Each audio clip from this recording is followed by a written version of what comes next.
Bueno, buenas tardes. Este video corresponde a la actividad de construcción aplicada número 1 de la carrera de Ingeniería de Sistemas para la clase de Bases de Datos con el profesor Jorge Portela. El trabajo está basado pues en la actividad en clase número 1 de la semana 2 y 3, donde hablábamos acerca de introducción a la base de datos. Entonces, para ello lo que se realizó, el trabajo que realicé fue, como aparece aquí en la tabla de contenido, tenemos la introducción, los objetivos, los fundamentos de la base de datos, es el tema principal.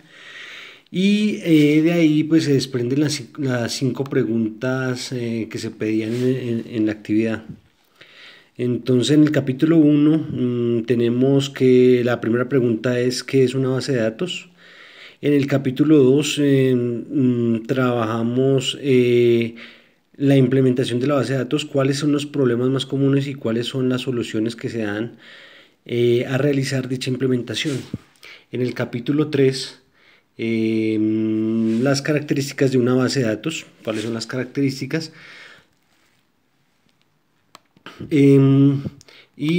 Ahí como subtemas tenemos la independencia de base de datos, la integridad y la seguridad. Para el capítulo 4 se manejó la pregunta cuáles son las áreas de aplicación de los sistemas de bases de datos. Y en el capítulo 5 se manejó la configuración de discos duros en RAID, en configuración RAID. A partir de ahí entonces aquí se trabajó la introducción, los objetivos. En general pues digamos que el objetivo como tal es adquirir conocimiento y afianzar los conocimientos que ya tenemos en bases de datos si es que los tenemos. Entonces ya para el desarrollo de la actividad pues está como fundamentos de bases de datos. Aquí se explica qué es una base de datos, cuál es o sea, qué es en sí, cuál es la esencia de la base de datos, para qué sirve.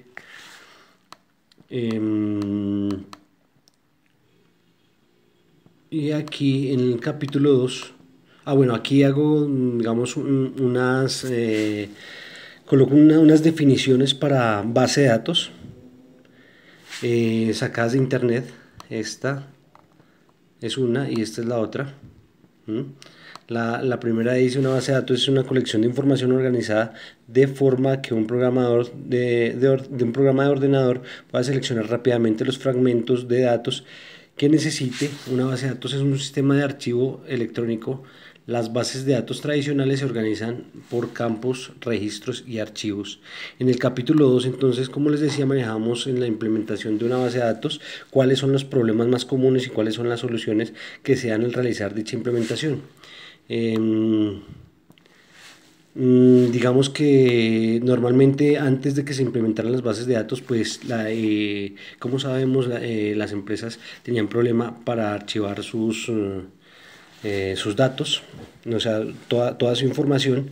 Eran grandes bibliotecas llenas de archivos y pues ya no, digamos, por espacio físico, por organización de la información, o digamos por velocidad y eficacia al necesitar conseguir datos de esa base de datos, de toda esa información que se tenía archivada, pues era un problema.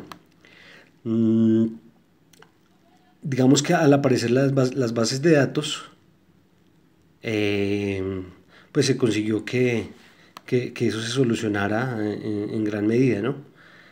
Entonces aquí se explica toda esa parte. En el capítulo 3, características de una base de datos, pues explicamos cuáles son las características esenciales, mm, como por ejemplo la independencia de los datos, que hace, pues digamos que al implementar una base de datos se consigue independencia de datos, pues es lo que se busca para que no afecte, digamos, los otros sectores de la empresa o del software, según si es física o lógica, ¿no?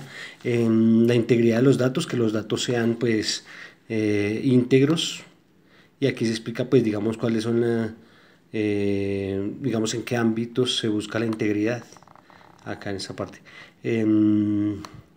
La seguridad, cómo digamos que una base de datos maneja la seguridad de toda la información. Listo, como capítulo 4, ¿cuáles son las áreas de aplicación de los sistemas de bases de datos? ¿En qué sitios es donde más se aplica? ¿En qué, digamos, en qué corporaciones, en qué instituciones o empresas se manejan más que todo principalmente las bases de datos, como son los bancos, aerolíneas, universidades? Bueno, en fin, aquí aparece todo. Y en el capítulo 5, que es el último, digamos, se explica cómo es la configuración de discos duros en RAID, en configuración RAID, que es para servidores, donde se pueden utilizar varios discos que utilizan, digamos, es donde se instala el mismo software o, digamos, la base de datos, para que en caso de que se dañe un disco, pues la información siga y se pueda dar continuidad a la labor, digamos que no haya que parar en caso de que se dañe un disco o que digamos que haya alguna eventualidad así. Aquí explico toda esa parte y extraigo, digamos, cuáles son las diferentes modalidades de RAID, y toda esta parte es sacada, extraída de artículos de internet. Entonces eso es todo, les agradezco y nos vemos en una próxima. Gracias.